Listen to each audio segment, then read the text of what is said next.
but I still think it's a possibility, and I don't know that anybody is working towards the accomplishment of it as a reality. And I think that's what Well, is let me answer that one, sir. Me.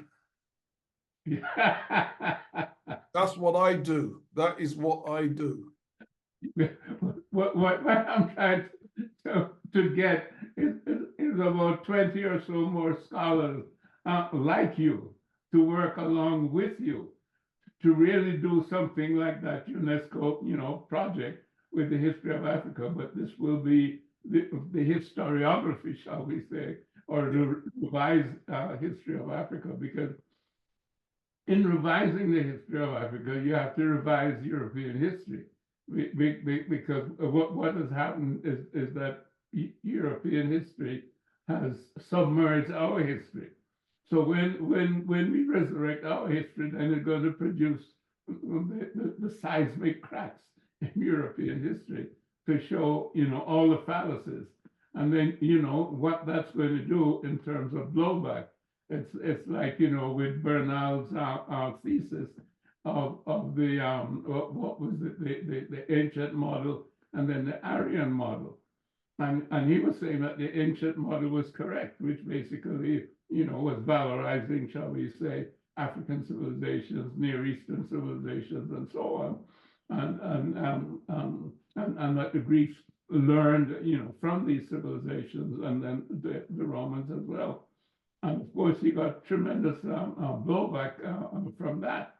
And things have been sort of quiet since then, because, he had command of the historical stage in that sense. And, of course, I commend you for carrying on that battle. And your book, When We Ruled, is obviously a classic in that sense. We do need the breadth and the depth of the documentation, similar to a UNESCO effort. I don't know the number of volumes, whether 7 or 8 volumes or what have you. But we need it in detail, and we need it in that sense also, as you're saying, with the appropriate images, because of course a picture tells 1,000 words.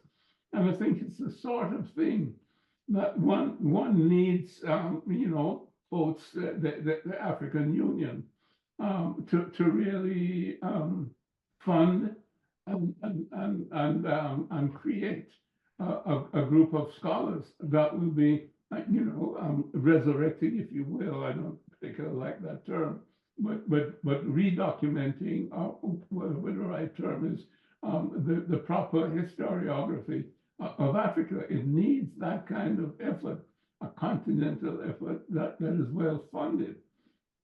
And are you aware of anybody else? No, I shouldn't say anybody else, but of any concerted effort along those lines? And if not, how can we stimulate that, if you will? There is obviously the gentleman, I think his name is TDKA Ma'at Kilimanjaro. And he is, again, a one-man industry producing books. But his focus is very much, when it comes to the history, he is more focused on Kemet than he is on anything else. But he's putting a lot of material out there. But as I said, don't underestimate how much the game has changed. Mm-hmm. We are no longer in a position where we're short of material. We are no longer in a position where, the general thesis of Chancellor Williams, we used to have a history, everything's been destroyed. We now know everything wasn't destroyed. We have manuscripts now that wasn't available when John Henrik Clarke, Chancellor Williams, John Jackson, they didn't have access to those kinds of things. And the result then is what we're able to document. The game has changed. So let me give you an example. When people talk about Christianity, they usually talk about it as a foreign alien religion that conquered Africa during the slave trade. And consequently, any Black person who follows Christianity is therefore a brainwashed slave whose brainwashing is why they're a Christian. All right, now that narrative contains truth. There's definitely examples where we can point to where that's true. But here's what's changed. We now know the oldest illustrated manuscript where you actually got Christian art in book form. The oldest illustrated Christian book is the Abba Garima Gospels, which is an Ethiopian book. And they think it was produced between 330 AD and 650 AD. That is the oldest illustrated Christian manuscript in the world. And therefore, if you want to trace the history of Christian art in book form, that's the first book. That is the template. And now, we didn't know that back in the day. It was thought that the Abba Garima Gospels was much older than that. Now, the new dating says it's the first. And it being the first, that changes the game.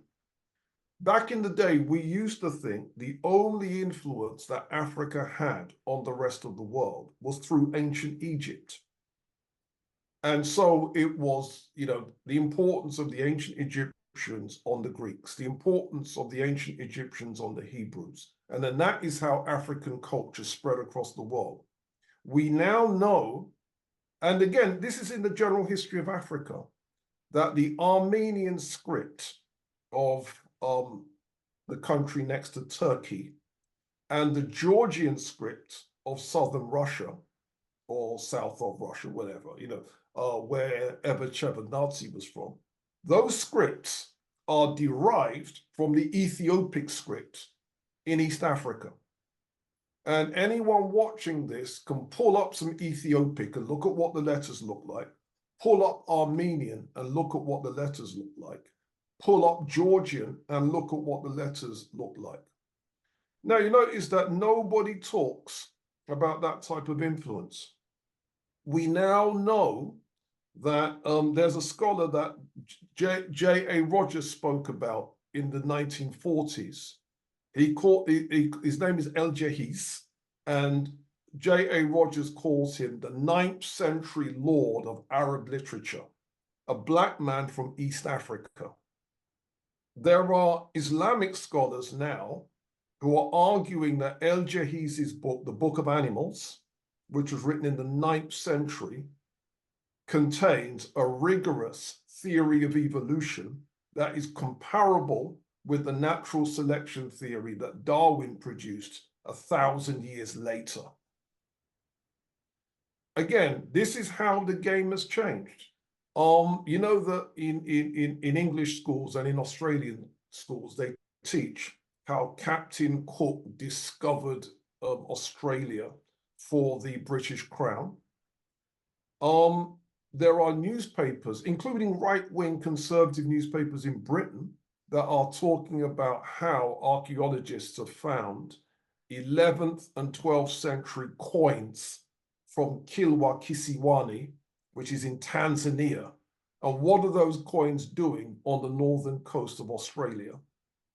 And they've come to the obvious conclusion. The Swahilis must have got to the northern coast of Australia 600 years before Captain Cook.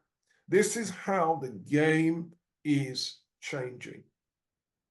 That information is very interesting. Just to drop in a little bit of a political influence, shall we say.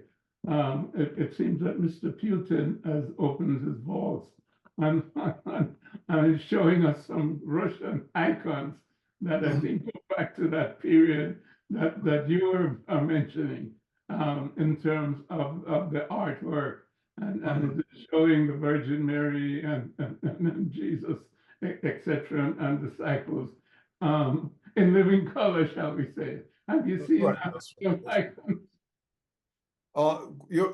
What's quite interesting, sir, is me and Danny were talking about that just before we came on air. And that's interesting, see, because many of us don't realize that the holiest icons in Eastern Europe are the Black Madonnas. And there's an example that I use as teaching material. During the last days of communist rule in Poland, there was the trade union leader, Lech Wałęsa, who was to lead the overthrow of the communist government. And his movement, Solidarity, they got their followers to wear a badge, and the badge was an image of their holiest icon, Our Lady of Czestochowa. And if you had that badge, that showed that you were down with Lech Wałęsa in his attempt to bring down the communist government. And when that government collapsed, and then Poland then was under non-communist rule, it was then announced, if you like, that Our Lady had brought down the communist regime. And then for people watching this, pull up an image of Our Lady of Czestochowa, the holiest icon in Poland.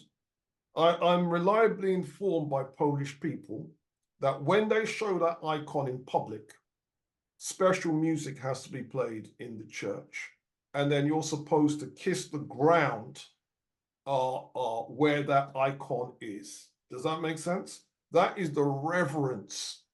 And it's not just Poland that has these images. As we've since found out, Russia has them too. Yes, I think certainly they're also in Italy, in the Vatican, behind closed doors, because a number of those have been stored away. Of course, the story was that, well, over time, dust accumulated on them, and therefore the images got darker, which was very interesting. But somehow the clothing didn't get any darker. It was just the images of the skin. Yeah, the eyes didn't get any darker either, and the teeth didn't get any darker. In other words, the dust missed the teeth and missed the eyes. These are the anachronisms of the falsehoods that we have been taught over the years. So those are things that are certainly bringing cracks in that that sort of overlordship that we've had for so many years. And of course, I think a lot of documents have come out of Timbuktu now in terms of northern Mali, but I think that's also being endangered in terms of that particular political situation. Can I jump in there, sir? Yes, please. I had an opportunity to meet the former mayor of Timbuktu, Ali Ould Sidi. And what happened was I was invited to Mali by Professor Adama Samaseku, and he arranged it that the former mayor of Timbuktu, Ali Ould Sidi, was my driver.